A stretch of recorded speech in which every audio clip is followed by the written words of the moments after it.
Sorry, swallowing. Hey, welcome to day 9 of the Get Up and Go Challenge. Sharon Horne-Ellstrom here. Today we are talking about, yesterday we talked about the change reaction when we face a challenge or a change in our environment and our life, something that impacts us. How do we automatically react and respond? How have we reacted and responded in the past? And we got curious about it, we investigated, and we listed out, if you're like me, you listed out all of the ways that you've tended to respond to challenges and changes in the past. Now, today we are going to look at changing your reaction. And we're going to go deep into this throughout the rest of the challenge. But today we're just going to do something that I learned from Lynn Grabhorn. She wrote a book called Excuse Me, Your Life is Waiting. And following my sudden cardiac arrest, I needed to make a lot of changes in my life. I faced the ultimate challenge of dropping dead and still waking up from the coma to figure out what had gone wrong and what I was going to do about it for the rest of my life. And as part of that, one of my mentors, Jim Edwards, at the time, recommended that I do this playbook by Lynn Grabhorn, which actually laying on my bed right now because I'm going through it again in 2020. 2020 was such a bizarre year. I thought, wow, this is a great year to take that book off the bookshelf and go through the exercises again. Anyway, in there, she talks about something extensively called flip switching. And it's just like flipping a switch, flipping a light switch, right? Turning a light switch on and off. We have the ability as human beings to look at things however we choose. Any way we want to look at something, we can look at it. We can look at the positives, all the things that are great about the situation, about our life, about our circumstances, about our friends, our family, about any aspect of our life, or we can look at the negative. And the only difference is, and it's as easy as flipping a light switch for us to choose which we want to look at. Now, it doesn't always feel that way when you're in the throes of a challenge or in the throes of a negative experience. I mean, when COVID-19 first hit in March and all of us were getting locked down and shut down and our lives were changing like the flip of the switch, we had a choice to make, whether we realized it or not. We could just whine and complain, bitch and moan, resist, deny, ignore, act like victims, get upset, get angry, get frustrated, push against, do nothing. We had all kinds of things we could do, and many of us did do, me included. We could procrastinate, whatever. And focus on the problem and how we were missing out and how our life had changed and all of the things that we cannot do. Or we could flip the switch and we could focus on solutions. We could focus on the things that we can do. Because guess what? So we can't go out to our favorite restaurants. We can't go to concerts. We can't go to big organized gatherings and state fairs and things that we love to go to, but there's still infinite things that we can do, right? So we can focus on what we can't do, or we can focus on what we can't do. And it's as easy as flipping a switch to make that happen. Now, I actually will visualize in my head sometimes when I catch myself in a negative loop, flipping a switch, turning the switch, flipping the light on, because I want to see the light in the situation. I want to be more aware and more open to the possibilities. So what I'm doing today for my homework and as a project is I'm taking all of these things that I used to do and I'm asking myself, what else is possible? And sometimes it's just, what is the opposite of that particular thing? If I am resisting or denying or ignoring something, what's the opposite of that? Well, I can accept it. I can accept what is. We can push against, we can deny, we can resist, we can pretend it doesn't exist, we can pretend it didn't happen about COVID-19 as much as we want, but we're like living in a la-la land because it absolutely positively did. So as much as we want to stick in all of these negative ways of feeling about it, or getting mad or angry or upset or being victimized by it, it doesn't change the fact that it absolutely positively did happen. Do we maybe think things should have been done differently or handled differently? It doesn't matter. What has happened has already happened. We can never change the past. We just have to go ahead and deal with it. And the one thing we can change, the one thing we always have the power to do, is change and control and manage our own personal reactions to things, our own actions to things. And that's what today is all about. It's about taking back our personal power and saying, yeah, all this bad stuff has happened. I've had all these challenges in my life, but I don't have to accept them as final or as the way they were. I can look at them and I can say, what did I learn from this? What's the lesson in this? What's the solution in this? And whenever we do that, whenever we learn a lesson, whenever we are better because of an event or an experience that we've had, then we win. And that's what our life is all about, is stacking up all those wins and all those experiences to create the life that we want. So what I'm doing today, and what I already did actually, but not in my workbook. This is actually my book. Remember day one, we said get a paper and pencil, and this is where I'm actually doing all my homework, the action items for the day. So yesterday I wrote the list, and then I thought, okay, well, for day 9, I'm just going to do the opposite. That's the action I'm going to do. And then what we're going to share is what's one new thing that I want to do, or that you want to do, based on the list and the flipping these things around. So say I automatically procrastinate when a change or a challenge happens into my life. Excuse me. Now, I may be admitting that I actually do that, and I actually do.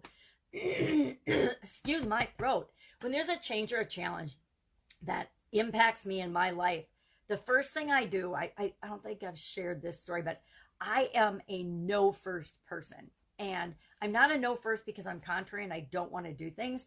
I say no first to buy myself a little bit of decision-making time. I did this raising my kids, which they hated, and they saw through it pretty quickly. But it was a way for them. They would ask me if they could do something, and I would say no. Instead of saying, let me think about it, or maybe, I would just say no. And they came to understand that no meant in 5 minutes, I was buying myself 5 minutes of time to think about your request and then decide how I really wanted to respond, versus, excuse me, automatically just responding and reacting. Because guess what? If I automatically and responded with my mom filter on, I was always worried something was going to happen to my kids, right? It's natural. We worry about, and we want our kids to always be safe. And so if they wanted to do something dangerous, like snowboard down a mountain, I would want to say no. But I knew that they're awesome snowboarders and they would love to go do it. And why would I deprive them of that experience just because I was afraid for them? It's silly. So I always would say no first. Same thing with a change or a procrastination. I will procrastinate, and I'm not really procrastinating. I'm buying myself cheat time to think about how I really want to respond to something. Now, if somebody really triggers me, I'm going to respond immediately, but I always regret it because I don't want my first emotional response to usually be the response that other people have to deal with or are stuck experiencing. So how do we switch these things around? And then what is one thing about how I've behaved in the past or currently that I would like to change? I really sincerely would like to change. And I'm going to commit to that thing. I'm going to commit to doing this on the fly, which is really hard. I'm going to commit to finding a better way to deal with challenges and changes than procrastinating. And I'm committing right now that I'm going to do that. I'm going to find a better way. So what are some of the ways that I can flip my things around and that I did, so I can give you some examples? If I'm feeling resistance, I will accept what is. If I'm feeling procrastination, actually I do the same thing with frustration. When I notice that I'm feeling frustrated, it's always because, and it took me years to figure this one out, it's always because I am thinking and expecting the current situation, the present moment, to be different than it is. And when it's different than what I expect it to be in my mind, I get frustrated. And so I am actually working on reducing and eliminating frustration from my personal experience. And I'm making it harder and harder and harder for me to actually feel the feeling of frustration. I want to do the same thing with procrastination. I want to take procrastination, and instead of using that as a go-to response to when I'm feeling changed or challenged, I want to substitute that with something else, probably with some kind of an analysis or a decision-making tool that will help me decide faster, so I can, instead of procrastinate, I can just find a positive way to buy myself time. So if I'm complaining or bitching, moaning, or whining about something, I will take the emotion out of it. Going forward, I will try to take the emotion out of it. That's the flipping the switch on that. If I'm acting like a victim or like I want to blame somebody for something, or if I'm upset or angry or negative, I want to get excited. I want to look for the lesson and the blessing and the gift in the situation. Because as much as we hate and are struggling with and frustrated over the COVID-19 pandemic, there are positive impacts that it's had on each and every one of our lives. Yep, there's been negative, but there's been positive impacts on each and every one of our lives as well. And we want to recognize those. And then whenever I think, one of my things on my list was to do nothing, freeze, no action. I'm going to get up and go. I am not going to allow myself to stay frozen and think and believe I don't know what to do. There's nothing I can do, because we always know what to do. And we only ever have to take that first baby step. We don't have to solve the whole problem. We just have to take one action, one move, one step toward what it is that we want. And even the ultimate solution. We probably don't even know the ultimate solution for us right now, given a change or a challenge. But we do know that we always have the ability to change the way we feel and think and believe, and what emotions we're pulling up about a topic or a situation. And we always can move one step, one tiny baby step in the direction we want to go. So that is our topic for today. Again, flip switch. Take the way you used to do it and flip it or change it, and ask yourself, what else is possible? What could I do instead of resisting, denying, ignoring, procrastinating, complaining, being angry or upset, whining, focusing on the problem? Let's focus on the solution. That's a really easy one to flip switch. If I'm focusing on the problem, which actually all of those old ways of dealing with change and challenges are focusing on the problem. And as soon as we flip to focusing on the solution, guess what? Our energy automatically becomes more positive and starts looking for ways and focusing on what we can do instead of what we can't do.